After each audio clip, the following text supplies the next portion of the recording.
बच्चों question number 46 है, coil है, इसमें करंट जा रही है और ये इस तरीके से ये जेड एक्सिस से यहाँ थीटा का एंगल बनाए हुए है। आपसे ये पूछा जा रहा है कि कितना एंगल, इसको फ्री कर देने पे कितना एंगल टर्न होगी so that the torque on it में बिकम जीरो।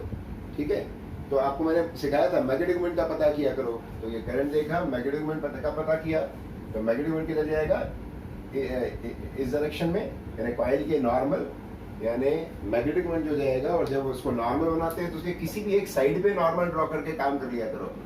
ये है इसका मैग्नेटिक मोमेंट। ठीक है, कॉइल के नॉर्मल होगा, कॉइल के नॉर्मल होगा तो अगर ये थीटा है तो ये 90 माइनस थीटा होगा, और ये 90 माइनस थीटा है तो फील्ड आपकी किधर है, जेड एक्सिस के अलॉन्ग है।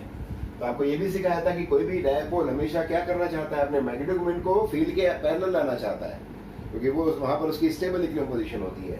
तो जो एंगल टर्न होगा ये, वो कितना होगा, ये वाला एंगल टर्न होगा, और ये एंगल कितना है, 180 में से इतना माइनस कर लो, तो आंसर होगा आपका 180 minus 90 minus theta, that is 90 plus theta. ठीक है, ये आपका आंसर है।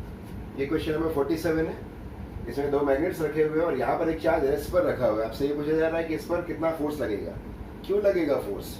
ठीक है, भले ये चार्ज मैग्नेटिक फील्ड में रखा हुआ है, इसकी भी मैग्नेटिक फील्ड है यहाँ पर, इसकी भी मैग्नेटिक फील्ड है, लेकिन क्या ये मूव कर रहा है, क्योंकि किसी चार्ज पार्टिकल पर फोर्स कम लगता है। कौन सा लगता है, F is equal to Q V cross B, है ना। तो आपका चार्ज पार्टिकल कैसा है, रेस्ट पे, तो रेस्ट पे होने के कारण उस पर कोई फोर्स नहीं लगेगा।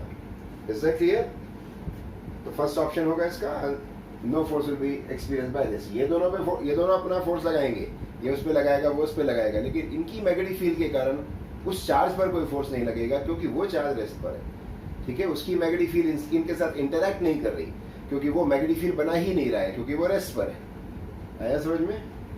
इस क्वेश्चन में ये इलेक्ट्रॉन आ रहा है इस तरीके से, यहाँ ये सेमी सर्कल बनाता है, बाहर से आया फील्ड के तो सेमी सर्कल बनाएगा ही, यहाँ भी सेमी सर्कल बना रहा है, लेकिन इसकी रेडियस ज्यादा है ना। यहाँ पर मैग्नेटिक फील्ड B1 है और यहाँ पर मैग्नेटिक फील्ड B2 है, और यहाँ कतर की साथ दिख रही है डायग्राम में कि यहाँ की रेडियस ज्यादा है। ओके, चलिए, ये ऐसा बेंड क्यों हुआ होगा। तो सबसे पहले मैंने आपको याद करो क्या बताया था कि जैसे ही चार्ज पार्टिकल की फील्ड में एंट्री होती है, बस वहीं से काम शुरू कर लिया करो। इलेक्ट्रॉन आ रहा है इसलिए करंट इधर होगी, है ना, और यहाँ से अगर वो इस डायरेक्शन में बेंड हुआ है, ऐसा बेंड हुआ है, इसका मतलब है कि फोर्स उस पर कैसा लगा है, इस डायरेक्शन में लगा है। ठीक है, तो तभी तो सेंटर ऑफ सर्कल यहाँ पर, सेमी सर्कल है अगर तो सेंटर ऑफ सर्कल ये हुआ, और सेंटर ऑफ सर्कल की ओर होता है मैग्नेटिक फोर्स, तो फोर्स जो लगा है वो ऐसा लगा है। तो इलेक्ट्रॉन ऐसा आया तो करंट इधर हुई, फोर्स इधर लगा, तो मतलब हथेली नीचे की ओर जाना चाहिए, तो फिंगर्स किधर जा रही है, इनवर्ड। फिंगर्स किधर जा रही है, इनवर्ड, यानी यहाँ पर फील्ड कैसी है, इनवर्ड। तय हुआ कि फील्ड कैसी है, इनवर्ड। ओके, यहाँ पर फील्ड इनवर्ड है। ठीक है, अब उसका मैग्नीट्यूड के बारे में बताना है, तो radius is equal to mv by qb होता है। ठीक है, मैग्नेटिक फील्ड में पार्टिकल की स्पीड कभी चेंज नहीं होती, तो चार्ज और मास ये दोनों भी कांस्टेंट है।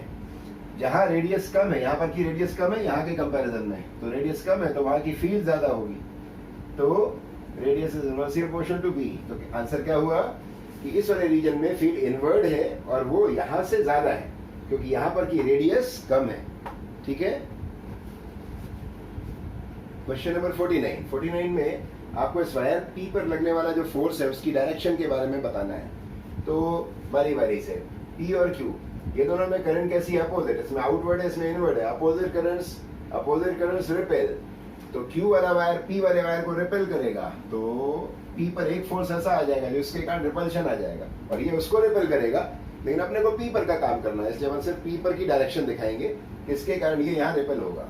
नाउ P एंड R, इन दोनों में करंट सेम डायरेक्शन में है, सिमिलर करंट्स अट्रैक्ट, तो R के कारण P पर आएगा अट्रैक्शन, है ना, R P को अट्रैक्ट करेगा। पैरेलल वायर का फोर्स का फॉर्मूला लगा ना यहाँ पर, है ना, तो इन दोनों का रिजल्टेंट क्वाइट क्लियरली किधर जाएगा, इस डायरेक्शन में, तो मैं ये आपका आंसर होगा। क्वेश्चन नंबर 50 है ये, इसमें ये 2 एम्पियर ये भी है, 2 एम्पियर ये भी है, 2 एम्पियर ये भी है, बनाया हुआ क्वेश्चन है ना, करंट का कोई डिस्ट्रीब्यूशन यहाँ खुद नहीं हो रहा है ना, खुद अगर हो रहा होता तो कुछ और होता मामला। बनाया हुआ क्वेश्चन है कि एक वायर ऐसा लगा दिया है जिसमें 2 एम्पियर की भेज रहे हो आप, एक वायर ऐसा लगा दिया 2 एम्पियर की, एक ऐसा वायर लगा दिया, हर करंट 2 एम्पियर है और हर लेंथ आपकी 1 मीटर है, मैग्नेटिक फील्ड आपकी 4 टेस्ला की है। आपको इस लूप पर टोटल मैग्नेटिक फोर्स कितना लग रहा है वो बताना है। तो आपको जैसे मैंने बताया था कि जैसे आप ये ऊपर वाला सेगमेंट देखें, है ना, क्योंकि ऐसा तो है नहीं कि यहाँ से 2 आ रही फिर 2 इधर आ रही है, ऐसा कुछ डिस्ट्रीब्यूशन का कोई मतलब नहीं। आपको हर करंट 2 एम्पियर लेना है, लेना मतलब लेना है। तो आप हर वायर को यानी CAD को अलग टैकल करिए, CD को अलग टैकल करिए और CED को अलग टैकल करिए, क्योंकि यहाँ कोई वहाँ डिस्ट्रीब्यूशन का मसला है नहीं, है ना। तो हर वायर को इंडिविजुअली टैकल करो। चलिए मैं CAD को देखता हूँ। तो ये CAD मैंने जरा सा इमेजिन किया ऐसा, है ना, इसको यहाँ से अलग कर लेता हूँ, क्योंकि वहाँ करंट का जो भी जंक्शन वगैरह बन रहा है वहां से ऐसा कुछ है नहीं कि वो करंट का जंक्शन रूल लगेगा, कुछ नहीं करना है आपको। हर वायर में 2 एम्पियर की करंट लेकर काम करना है। ओके, तो आपको बताया था मैंने, करंट का एंट्री पॉइंट देखो, करंट का एग्जिट पॉइंट देखो और सीधे ज्वाइन करो। तो ये हो गया इस CAD वाले वायर का L वेक्टर, जो कि CD के बराबर ही होगा, ठीक है। तो यानी एक तरीके से CD के जैसा एक और वायर, इन दोनों को हटाकर आप ये वाला वायर इमेजिन कर लो। ऐसे ही जो CED है, CED को भूल जाइए और CED का भी एंट्री पॉइंट ये है, एग्जिट पॉइंट ये है। तो यहाँ पर भी एक वायर और लगा दो, यानी ये हो गया, यानी ये वाला वायर हटाकर ये वाला वायर और लगा दो, और इंस्टेड ऑफ इन वायर्स पे फोर्स निकालने के आप इन 3 वायर्स पे फोर्स निकालिए। तो मैंने फिगर को रिप्लेस कर दिया इस फिगर में, जो मैंने आपको सिखाया था कि करंट का एंट्री पॉइंट देखा करो और एग्जिट पॉइंट देखा करो, और वायर से हमें कोई मतलब नहीं होता। तो कुल मिला के अब C से लेके D तक 3 वायर्स हैं, सीधे सीधे 3 वायर्स हैं, है ना। तो किसी भी एक, और तीनों में करंट 2 एम्पियर है, एक जैसे। एक पे फोर्स निकाल के 3 का इंटू करो, तो टोटल फोर्स जो होगा 3 into force on CD, that is 3 into force on CD, that is 3 into BIL। B है आपका 4, I है आपका 2, लेंथ है आपका 1, तो this is 24 Newton. Even direction कोई पूछता तो क्या बताते हैं आप? मैग्नेटिक फील्ड कैसी थी? इनवर्ड। करंट कैसी आई है? तीनों वायर्स में राइट साइड। फोर्स कैसा होता है? अपवर्ड, है ना। अगर डायरेक्शन पूछता तो अपवर्ड बताते। At present the answer is 24 Newton. Question number 51 है बच्चों। ये इसमें एक पॉजिटिव चार्ज ये चल रहा है, इसको इनिशियल वेलोसिटी दे दी गई है एक्स एक्सिस के अलोंग, है ना, चला ये, और फिर अचानक आपने फील्ड्स कुछ ऐसी लगाई जिसके कारण ये ऐसा डिविएट हुआ। लेकिन ये XY प्लेन में ही रहता है, यानी सबसे इंपॉर्टेंट बात ये, पहली बात पॉजिटिव चार्ज है ये। दूसरी बात, इसका मोशन जो दिखाया गया वो XY प्लेन में ही है ना, बोर्ड में ही है, बोर्ड से बाहर नहीं आया है या अंदर नहीं गया है, बोर्ड पर ही है। और तीसरी बात, ये जो इसका पाथ है वो सर्कुलर नहीं है, नॉन सर्कुलर है। इन 3 बातों के आधार पर अपने को चूज करना है कि इनमें कौन सी पॉसिबिलिटी होगी जो यहाँ पर हमने फील्ड अप्लाई की होंगी, ठीक है। चलिए शुरू करते हैं। पॉजिटिव चार्ज अगर है तो पॉजिटिव चार्ज पर जो अगर इलेक्ट्रिक फील्ड जो होगी यहाँ पर, वो हमेशा इसी डायरेक्शन में फोर्स लगाएगी। अगर इलेक्ट्रिक फील्ड अगर यहाँ पर मैं पहले ये सोचूं कि इलेक्ट्रिक फील्ड के कारण क्या होना है, तो अगर ये पार्टिकल पॉजिटिव चार्ज इधर की ओर बेंड हुआ है, नीचे की ओर आया है, तो इसका मतलब है कि इलेक्ट्रिक फील्ड तो सीधे सीधे अपनी डायरेक्शन में फोर्स लगाती है पॉजिटिव चार्ज पर। तो अगर पॉजिटिव चार्ज नीचे की ओर उतरा है इस तरीके से, इसका मतलब है कि अगर इलेक्ट्रिक फील्ड ने ये रोल प्ले किया होता तो इलेक्ट्रिक फील्ड किधर होनी चाहिए थी? नेगेटिव वाई एक्सिस में। किधर होनी चाहिए थी? नेगेटिव, इस डायरेक्शन में होनी चाहिए थी। लेकिन आपके 4 ऑप्शंस में से किसी में भी इलेक्ट्रिक फील्ड आपकी नेगेटिव वाई एक्सिस में नहीं है। 2 में 0 है और 2 में एक्स एक्सिस के अलावा है। यानी ये तय हुआ कि ये जो इसका नीचे की ओर जाना है वो उसके लिए इलेक्ट्रिक फील्ड जिम्मेदार नहीं है, है ना। It is only due to magnetic field, ठीक है। तो हमारा पूरा फोकस मैग्नेटिक फील्ड पे होगा, ठीक है, इसके डिविएशन के पीछे। अब अगर मैं फर्स्ट ऑप्शन देखता हूं, ये सब इन दोनों ऑप्शंस में E इज इक्वल टू 0 है, यानी कोई इलेक्ट्रिक फील्ड नहीं है। तो ये थोड़ा सा अपने को इजी पड़ेंगे, इनको सबसे पहले टारगेट कर अपन सोचे इनके बारे में, क्योंकि E नहीं है, E 0 है। तो B अकेले का काम अपने को पता है, या तो सर्कल बनाएगा, हेलिक्स बनाएगा, कुछ तो भी जो करेगा वो हमें आता है, ठीक है। तो जरा हम सबसे पहले इसको डिस्कार्ड करें इन ऑप्शंस को। कैसे? E नहीं है यहाँ पर। तो अब जरा ये B जो है, मैं इस B को अगर देखता हूं तो ये जो B है एक्स एक्सिस और Z एक्सिस के अलोंग है। यानी अगर मैं इस B को इमेजिन करता हूं तो जो ये B है ये एक्स एक्सिस है, ये Y एक्सिस है, ये Z एक्सिस है। B के पास X कंपोनेंट है और Z कंपोनेंट है। मैग्नेटिक फील्ड के पास X कंपोनेंट है और Z कंपोनेंट है, ठीक है। इलेक्ट्रिक फील्ड नहीं है यहाँ पर, ये 2 फील्ड्स हैं। इन दोनों का जो रिजल्टेंट होगा वो XZ प्लेन में जाएगा, यानी ऐसा जाएगा XZ प्लेन में। तो ये है आपकी यहाँ की टोटल मैग्नेटिक फील्ड। और आपने जो वेलोसिटी दे रखी है पार्टिकल को वो ये दे रखी है, यानी ये कैसा एंगल हुआ? एक्यूट एंगल हुआ। और अगर एक्यूट एंगल बनाकर आपने किसी पार्टिकल को वेलोसिटी दी हुई है फील्ड से, टोटल फील्ड से, तो वो पार्टिकल क्या करेगा, इलेक्ट्रिक फील्ड नहीं है यहाँ पर, ध्यान रखना। तो मैग्नेटिक फील्ड में अगर आपने पार्टिकल को एक्यूट एंगल पे प्रोजेक्ट किया है तो वो क्या करेगा, हेलिक्स बनाएगा। तो ये पार्टिकल मैग्नेटिक फील्ड के अलोंग ऐसा हेलिक्स बनाते हुए आगे जाएगा, यानी हेलिक्स बनाते हुए जाएगा, यानी बोर्ड से बाहर निकलना पड़ेगा इसको। Is that clear? यानी ये ऑप्शन गलत है। जबकि मतलब मेरा वो तीनों चीजें काम की मैंने सबसे पहले ऊपर रख दी है। आपको नॉन सर्कुलर मोशन चाहिए, और लेकिन मोशन एक्स वाई प्लेन में ही रहना चाहिए, बाहर नहीं आना चाहिए पार्टिकल को, ठीक है। तो ये ऑप्शन इस तरीके से कैंसिल हो गया। इसी तरीके से थर्ड को भी देख लो, यहीं कहीं थर्ड ऑप्शन में जो आपकी मैग्नेटिक फील्ड है, जो आपकी मैग्नेटिक फील्ड है वो किधर जा रही है, उसके पास y कंपोनेंट है और z कंपोनेंट है। ये रहा y, ये रहा z, ये रहा x। मैग्नेटिक फील्ड के पास इलेक्ट्रिक फील्ड है ही नहीं, है ना। y और z कंपोनेंट का मतलब है एक इधर कंपोनेंट है, एक इधर कंपोनेंट है, यानी रिजल्टेंट फील्ड जो है वो इस प्लेन में आएगी, yz प्लेन में आएगी। और अगर yz प्लेन में मैग्नेटिक फील्ड है और पार्टिकल को आपने x एक्सिस के अलोंग फायर किया है, तो ये तो परपेंडिकुलर yz प्लेन इसको कहते हैं, यानी ये वाला प्लेन yz प्लेन कहलाता है। तो अगर आपने पार्टिकल को x एक्सिस के अलोंग फायर किया हुआ है, तो yz प्लेन में कोई सा भी वेक्टर जो फील्ड अगर है तो ये इसके परपेंडिकुलर हुई, और परपेंडिकुलर हुई तो पार्टिकल को सर्कल बनाना पड़ेगा। क्या बनाना पड़ेगा, सर्कल, क्योंकि ये मैग्नेटिक फील्ड जो टोटल आ रही है वो इस वेलोसिटी के परपेंडिकुलर है, तो पार्टिकल सर्कल बनाएगा। आई बात समझ में? क्योंकि मैग्नेटिक फील्ड के पास y और z कंपोनेंट है, yz कंपोनेंट का जो टोटल है वो yz कंपोनेंट में जाएगा, यानी इस प्लेन में जाएगा। ये है y और z प्लेन, ठीक है। तो अगर आपने x एक्सिस में फायरिंग की है तो इस प्लेन में जो भी मैग्नेटिक फील्ड होगी, जो भी वो वेलोसिटी के साथ कैसी होगी, परपेंडिकुलर, दिख रही है। तो पार्टिकल को सर्कल बनाना पड़ेगा, ठीक है, जबकि सर्कुलर मोशन को मना किया गया। ओके, इसलिए ये ऑप्शन भी कैंसिल हुआ। अब बच गए दो ऑप्शंस, है ना, second and fourth. Second option में दोनों ऑप्शंस में इलेक्ट्रिक फील्ड है, लेकिन इलेक्ट्रिक फील्ड किधर की ओर है, एक्स एक्सिस के अलोंग है, ठीक है, दोनों ही ऑप्शन है। तो ये कॉमन है दोनों में ये चीज। मैग्नेटिक फील्ड जो इसमें है, इस वाले ऑप्शन में मैग्नेटिक फील्ड है, इस वाले ऑप्शन में मैग्नेटिक फील्ड है, वो उसके पास एक्स कंपोनेंट है और जेड कंपोनेंट है, यानी मैग्नेटिक फील्ड आपकी एक्स कंपोनेंट में है, ठीक है, और जेड कंपोनेंट में है। तो जो पार्टिकल आपने इस दिशा में फायर किया हुआ है, ये तय रहा कि उस पार्टिकल पर ये वाली फील्ड तो फोर्स लगाएगी नहीं, है ना। इस वाली फील्ड के कारण पार्टिकल एक्स एक्सिस के अलोंग चलता जाएगा इस कंपोनेंट के कारण, ठीक है। लेकिन ये वाला जो मैग्नेटिक फील्ड है, इस मैग्नेटिक फील्ड के कारण पार्टिकल को सर्कल बनाना पड़ेगा, लेकिन इसी के अबाउट बनाना पड़ेगा। Is that clear?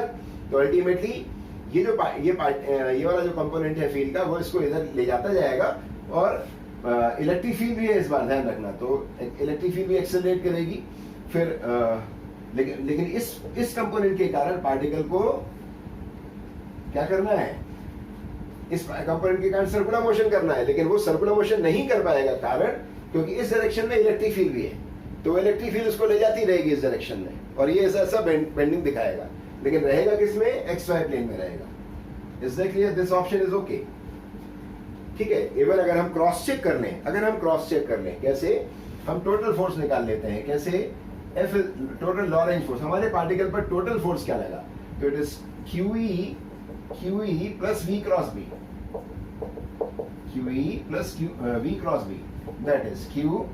E आपका कितना है, AI cap plus V cross B। तो V आपका, V में मान लेता हूं कि KI कैप है, V मान लेता हूं मैं KI कैप, एक्स एक्सिस के अलोंग थी ना, मैंने कोई कांस्टेंट मान लिया K, तो ये हो गया आपका KI cap cross magnetic field है आपकी CK cap plus AI cap, ठीक है।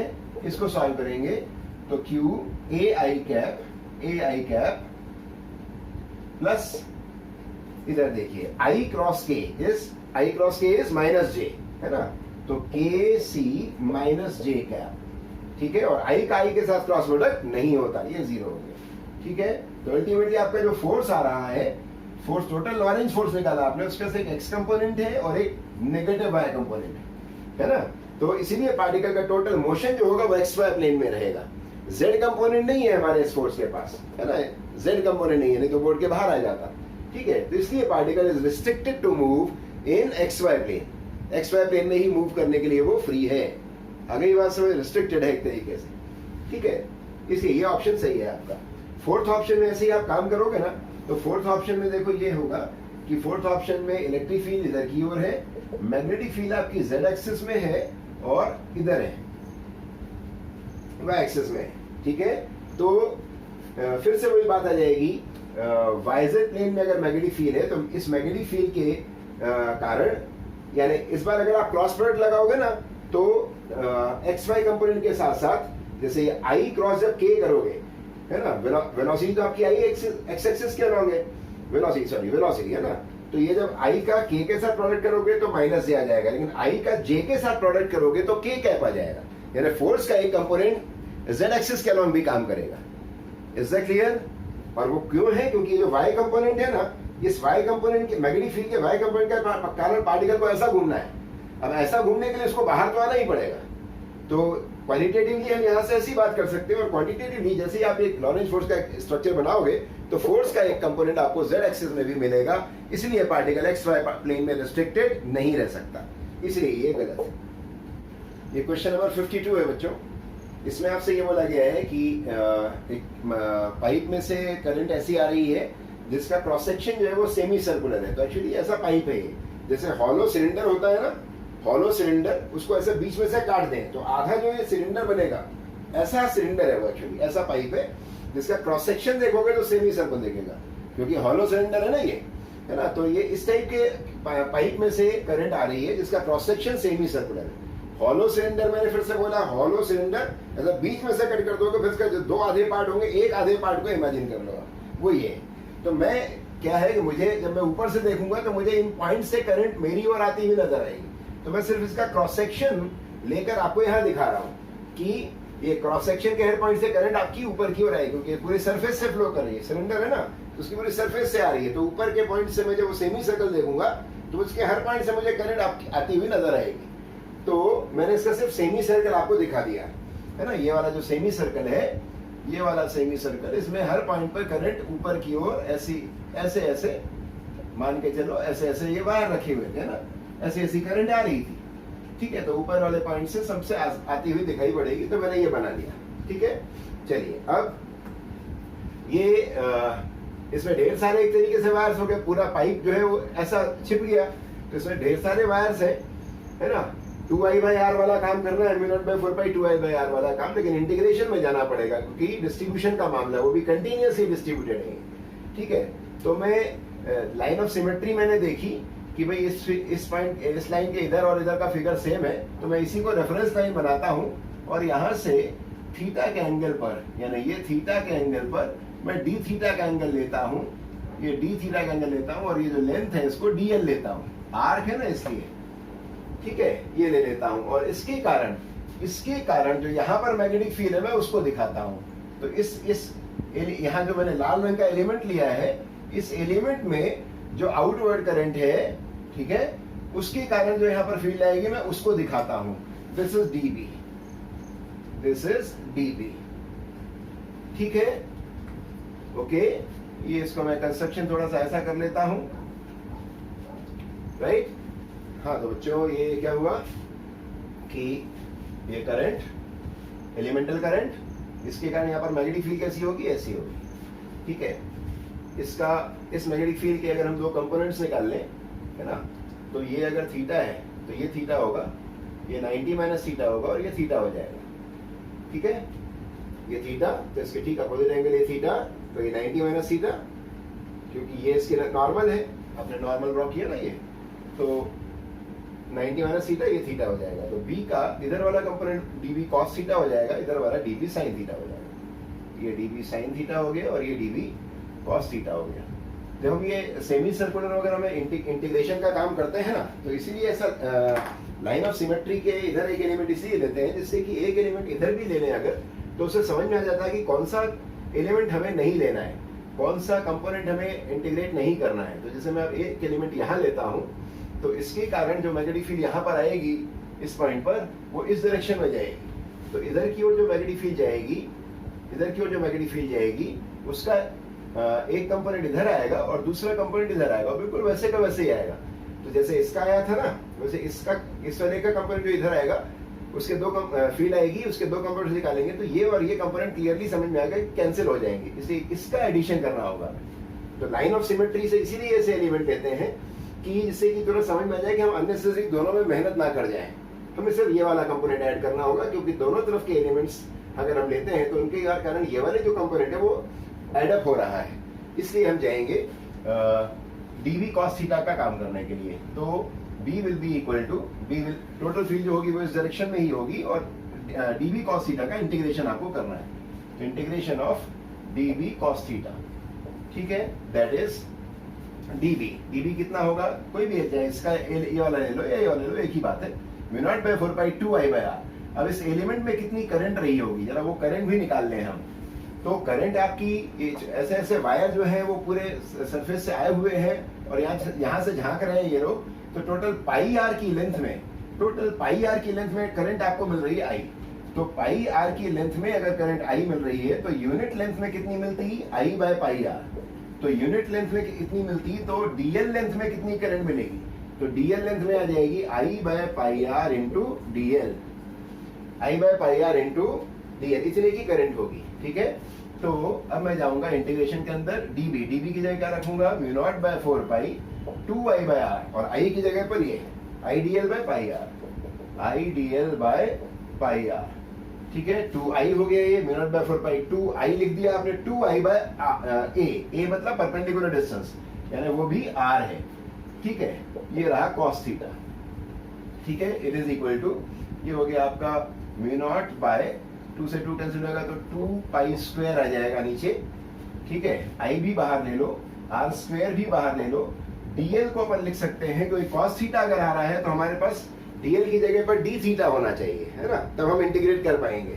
तो ये जो छोटा एंगल है वो आपका डी थीटा है। थीटा पे जाकर आपने जो एलिमेंट लिया था ना, इसका एलिमेंट क्या कहलाएगा, डी थीटा। तो D theta is equal to, angle is equal to arc upon radius. तो डीएल को हटा सकते हो आप आर डी थीटा से, तो डीएल को हटा दिया आपने आर डी थीटा से, तो आर और डी थीटा जो है उसको पीछे फेंक दिया, तो cos theta D theta integration के अंदर आ गया, बाकी सब सामान बाहर हो गया। और जैसे ही थीटा एक्सपोज हुआ, अब आप लिमिट लगा दोगे, कहां से कहां तक की लिमिट लगाएंगे, आपने यहां से एंगल लिया था थीटा का, इज दैट क्लियर। तो थीटा का एंगल अगर यहां से लिया है हमने, यहां से, तो 0 से 90 डिग्री तक करेंगे हम, तो ये वाला पूरा आर्क हो जाएगा, और यहां से यहां तक का काम, और फिर उसका डबल कर देंगे तो ये वाला आर्क भी शामिल हो जाएगा उसमें, इज दैट क्लियर। तो अल्टीमेटली क्या करें, 0 से पाई बाई 2 यानी 90 डिग्री तक का काम करें, 0 से 90 डिग्री तक का, और 2 का इंटू कर ले बाहर, क्योंकि 0 से 90 तक के काम में आपका इतना पार्ट इंटीग्रेट हो पाएगा, इतना, है ना। तो ये वाला पार्ट सिमेट्रिक है, इसीलिए तो अपन ऐसे रेफरेंस लाइन ऐसी रखी हुई थी कि जिससे हमारा काम बाकी का आसान होता जाएगा। तो 2 का इंटू आपने बाहर कर लिया, और फिर आपने 0 से 90 की लिमिट डाल दी। नाउ दिस इज 2 कैंसिल हो गया, mu naught I by pi square, एक आर कैंसिल हो गया, है ना, और इधर से आ जाएगा कॉस थीटा का इंटीग्रेशन, है ना। डिफरेंशियल होता है माइनस साइन थीटा, इंटीग्रेशन होता है साइन थीटा। तो साइन थीटा लगाया आपने, साइन थीटा, और लिमिट लगाई 0 से 90 degree, that is mu naught I by pi square R, sine 90 minus sine 0, that is sine 90 1 और साइन 0 0, तो 1 आ जाएगा यहाँ से। तो आंसर आ गया आपका mu naught I by pi square R, ठीक है। ये भी जेई में आया हुआ क्वेश्चन था, इसीलिए थोड़ा सा लेंदी है ज्यादा, है ना, लेकिन कोशिश करना रिजल्ट को याद रख लेने की। ये क्वेश्चन नंबर 53 है बच्चों। इसमें आपसे बोला गया कि एक वायर है जिसका डायमीटर आपको दे दिया गया 1.6 mm, है ना। तो डायमीटर से अपने को मतलब रेडियस निकाल लिया 0.8 mm, और डायमीटर जैसे ही दिया, और फिर मैग्नेटिक फील्ड के बारे में बात हो रही है, तो तुरंत सॉलिड सिलेंडर ध्यान में आ जाना चाहिए।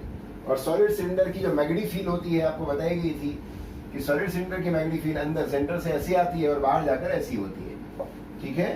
तो फिर उसने बोला कि मैक्सिमम मैग्नेटिक फील्ड ये जो प्रोड्यूस कर सकता है वो इतनी है, कर रहा है वो इतनी है, 5 मिली टेस्ला। तो करंट की वैल्यू बताइए। तो आपको जैसे ये सॉलिड सिलेंडर का ध्यान आ जाए तो अपने आप याद आ जाएगा कि मैग्नेटिक फील्ड मैक्सिमम कहाँ होती है, सरफेस पर होती है, ठीक है। तो सरफेस का फॉर्मूला लगाइए और उसको इससे इक्वेट करा दीजिए, यानी B is equal to mu naught by 4 pi 2I by capital R, that is B की जगह ये रख दिया 5 + 3, ये हो गया 10 - 7 2 × I अपॉन 0.8 10⁻³ ठीक है, -3 -3 -6 -7 कैंसिल हो जाएगा, 2 4 8 8 4 5 20, I is equal to 20 ampere. ये आपका आंसर। ये क्वेश्चन नंबर 54 है बेटा। इसमें भी आपको कंफ्यूज करने की कोशिश की गई है। नॉर्मली अपन याद रख लेते हैं कि सर्कल के ये वाला फिगर सर्कल में अपन ने किया हुआ है कि कहीं पर भी वायर लाके डाल दें ऐसे तो सेंटर में मैग्नेटिक फील्ड 0 होती है, लेकिन वो 0 इसलिए होती है क्योंकि जो करंट आती है वो दो पार्ट्स में बढ़ जाती है, I1 और I2 में, और वो बंटवारे के कारण ऐसा होता है कि ऊपर वाला पार्ट की करंट और नीचे वाली करंट दोनों मैग्नेटिक फील्ड सेम बना लेती है अपोजिट डायरेक्शन में, तो 0 हो जाता है। यहाँ पर ऐसा नहीं है, यहाँ पर आपको बोला गया है कि इसमें भी हम करंट I भेज रहे हैं, इसमें भी I भेज रहे हैं, करंट को खुद डिस्ट्रीब्यूट होने का मौका नहीं दे रहे हैं। इधर भी करंट I जा रही है, इधर से भी करंट I जा रही है, तो ये जो दो पोर्शन है, ये वाला पोर्शन और ये वाला, टोटल मैग्नेटिक फील्ड यहाँ पर कितनी होगी? तो ठीक है, अपन दोनों आर्क्स के लिए काम करेंगे, इस वाले आर्क के लिए काम करेंगे और इसके लिए काम करेंगे। ठीक है, डेफिनेटली इस वाले आर्क का एंगल कितना होगा, ये वाला एंगल कितना हो जाएगा, टोटल 2 पाई माइनस थीटा। आपको याद होगा कि इसमें आर्क वाले केस में अपन को रेडियन में एंगल चाहिए पड़ता है, इसलिए 2 पाई माइनस थीटा ही रखना, 180 वाला काम मत करना। ओके, ये आउटर जो आर्क है, ये वाला, ये बड़ा वाला आर्क, इसकी फील्ड ज्यादा होगी, है ना, इनवर्ड, और इसकी फील्ड जो है, इसकी फील्ड आउटवर्ड होगी। तो आउटर आर्क की जो फील्ड है उसमें से अपन इस स्मॉलर आर्क की फील्ड को माइनस कर लेंगे, तो बी आएगा यहाँ पर μ0/4 पाई। फॉर्मूला कौन सा लगाएंगे, पूरे सर्कल का होता है 2 पाई I/a, और जहां आर्क की बात आए तो 2 पाई की जगह उसका एंगल, है ना, तो 2 पाई I/a, इतनी चीज तो सब में कॉमन है, सॉरी 2 पाई I/a तक की चीज कॉमन है, 2 पाई की जगह पर मेरे को एंगल रखना है, ठीक है, और इसका एंगल माइनस इसका एंगल करना है, तो 2 पाई माइनस थीटा, ठीक है, ऐसा।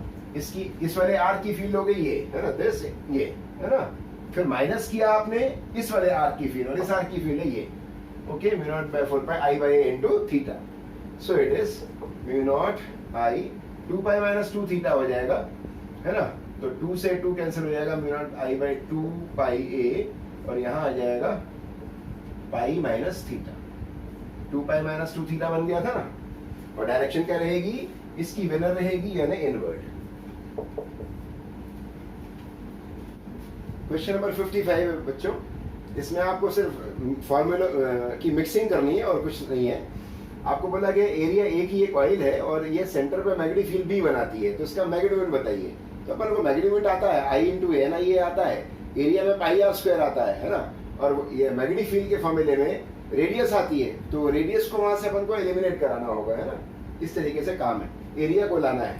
चलिए, तो पहले अपन इस बी को शुरू करते हैं।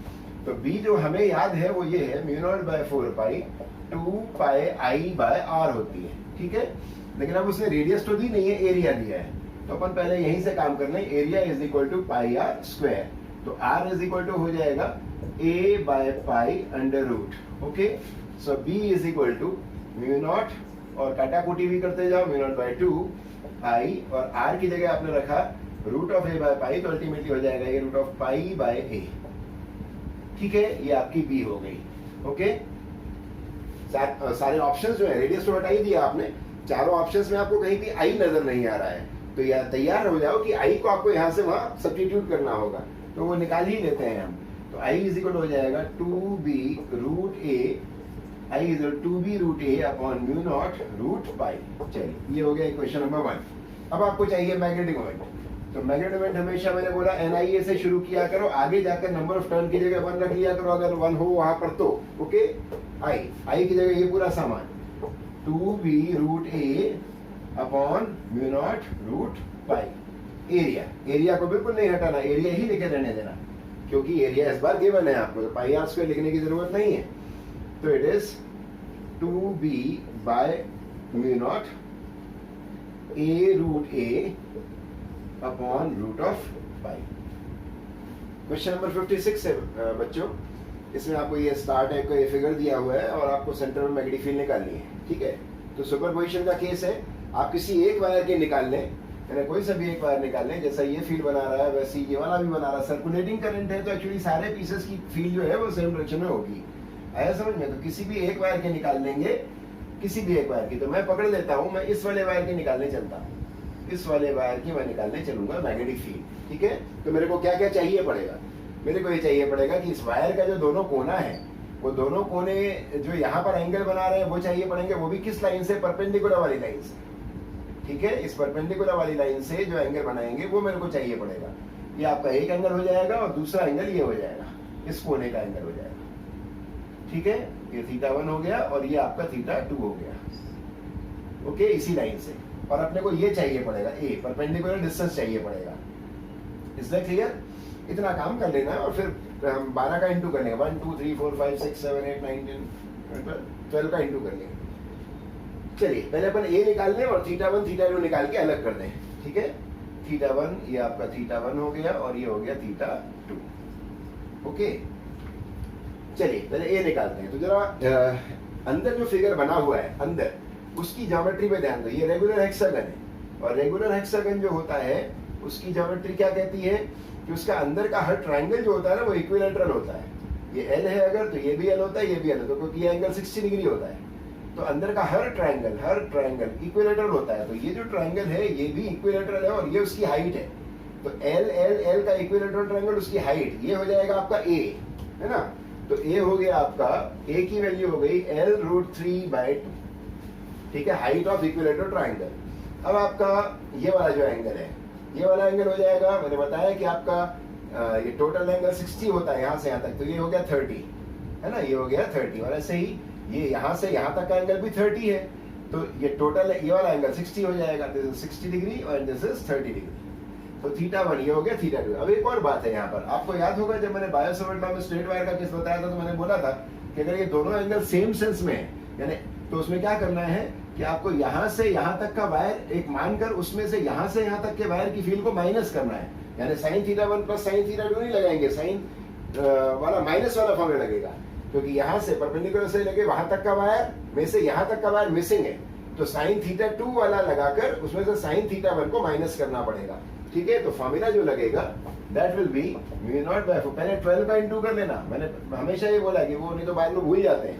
12 पीसेज है टोटल ऐसे, तो 12 का इंटू किया μ0/4 पाई I/a आपके पास है L√3/2 sin θ2 minus sin θ1, sin 60 minus sin 30। sin θ1 plus sin θ2 नहीं लगेगा। मैंने आपको सिखाया था कि अगर वायर ऐसा है और आपको यहाँ पर फील्ड निकालनी है, तो आपको इसको ये करना चाहिए कि भाई ये पूरा जो एंगल बना रहा हो उसमें से ये वाला एंगल को माइनस कर देना। ठीक है, तो ये लगेगा फॉर्मूला, और इस फॉर्मूले के कारण क्या होगा आगे जाकर, this is 2 to the 4, 2 6 are this, 6/√3, यानी μ0 I/πl, और ऊपर आ जाएगा 6/√3, और 6 को अपन 2 into 3 लिख सकते हैं, और 3 में से √3 कैंसिल हो जाएगा, तो 2√3 बचेगा ऊपर। sin 60 √3/2 माइनस sin 30 1/2, दैट इज μ0 I/πl, है ना। 2 अंदर दोनों से कैंसिल हो जाएगा, √3 अंदर जाएगा, तो इधर 3 बन जाएगा, उधर √3 बन जाएगा। This is magnetic field and direction will be inward. Question number 57 में आपसे पूछा गया है कि a charge particle in uniform motion produces, तो मैं तीनों बातें रिकॉल करा देता हूँ। चार्ज पार्टिकल एट रेस्ट, अगर रेस्ट पर एक चार्ज है तो वो अपने आसपास सिर्फ इलेक्ट्रिक फील्ड बनाएगा। मोशन में हो, चाहे वो मोशन कैसा भी हो, यूनिफॉर्म हो नॉन यूनिफॉर्म हो, कैसा भी हो, तो इलेक्ट्रिक और मैग्नेटिक दोनों फील्ड बनाएगा, दोनों फील्ड बनाएगा। साथ ही साथ अगर मोशन एक्सेलरेशन के साथ है, चाहे किसी भी प्रकार का एक्सेलरेशन हो, है ना, स्पीड, उसकी वेलोसिटी का मैग्नीट्यूड चेंज हो या डायरेक्शन चेंज हो, तो फिर उससे एनर्जी भी रेडिएट होगी। Accelerated charge radiates energy in form of electromagnetic radiation, यानी ईएम वेव्स का जो सोर्स होता है वो सोर्स ही होता है एक्सेलरेटेड चार्ज। तो फिर से रिपीट करता हूँ, rest charge produces only electric field. Uniform motion में है अगर, कांस्टेंट वेलोसिटी जा रहा है, तो इलेक्ट्रिक और मैग्नेटिक फील्ड दोनों प्रोड्यूस करेगा। ये आपका आंसर हो गया, इलेक्ट्रिक और यूनिफॉर्म मोशन में इलेक्ट्रिक और मैग्नेटिक फील्ड दोनों, लेकिन एनर्जी रेडिएट नहीं करेगा। लेकिन अगर एक्सेलरेटेड है, स्पीड अप हो रहा है या स्लो डाउन हो रहा है या डायरेक्शन चेंज कर रहा है मोशन के दौरान, तो दोनों फील्ड तो प्रोड्यूस करेगा ही, साथ ही साथ इलेक्ट्रोमैग्नेटिक वेव्स भी रेडिएट करेगा, इलेक्ट्रोमैग्नेटिक रेडिएशन भी एमिट करेगा वो। ओके।